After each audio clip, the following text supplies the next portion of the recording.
বাংলাদেশ অভ্যন্তরীণ নৌ পরিবহন কর্তৃপক্ষ বিআইডব্লিউটি এর কর্মকর্তা কর্মচারীরা অবসর ভাতা ও জমানো বীমার টাকা পাবেন কিনা এই আশঙ্কা নিয়ে অফিস করছেন, কেননা তাদের ভবিষ্যৎ তহবিলের 17,69,69,000 টাকা এবং কর্মচারী দলীয় বীমার 1,94,000 টাকা এরই মধ্যে আত্মসাৎ করা হয়েছে।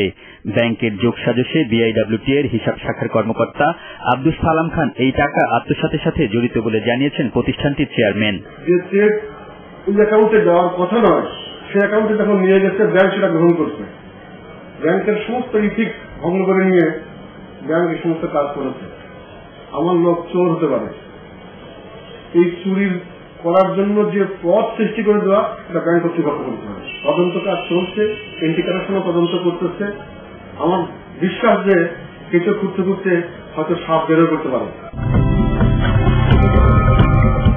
আত্মসাতের ঘটনা ফাঁস হওয়ার পর মূল অভিযুক্ত সালাম খান ছাড়াও বিআইডব্লিউটি এর অর্থ বিভাগের পরিচালক আবুল কাশেম, হিসাব বিভাগের পরিচালক আব্দুল আউয়াল, উপপরিচালক মমিনুল হায়দার খান, যুগ্ম পরিচালক গোলাম ফারুককে বরখাস্ত করা হয়।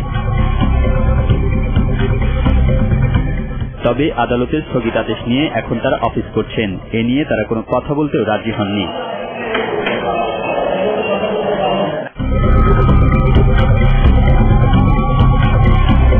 অনুসন্ধানে দেখা যায় অভিযুক্ত সালাম খান কয়েক মাস আগে পুরানা পল্টনে এয়ার প্লাস ট্রাভেল নামে একটি প্রতিষ্ঠান কিনেছেন, যার মূল্য প্রায় 4 কোটি টাকা। এছাড়া গুলশানে উইয়ার্স ইউনিভার্স নামে একটি গার্মেন্টস রয়েছে তার। গুলশান ও রাজধানীর গোরানে রয়েছে ফ্ল্যাট বাড়ি। দুর্নীতি দমন কমিশন এখন তার বিরুদ্ধে দায়ের করা মামলা তদন্ত করছে। আমরা এটা আর কি তদন্ত করে দেখছি, অনুসন্ধান করে দেখছি, যারা যাই ব্যক্তি তাদের বিরুদ্ধে আইনানুগ ব্যবস্থা আমরা গ্রহণ করব।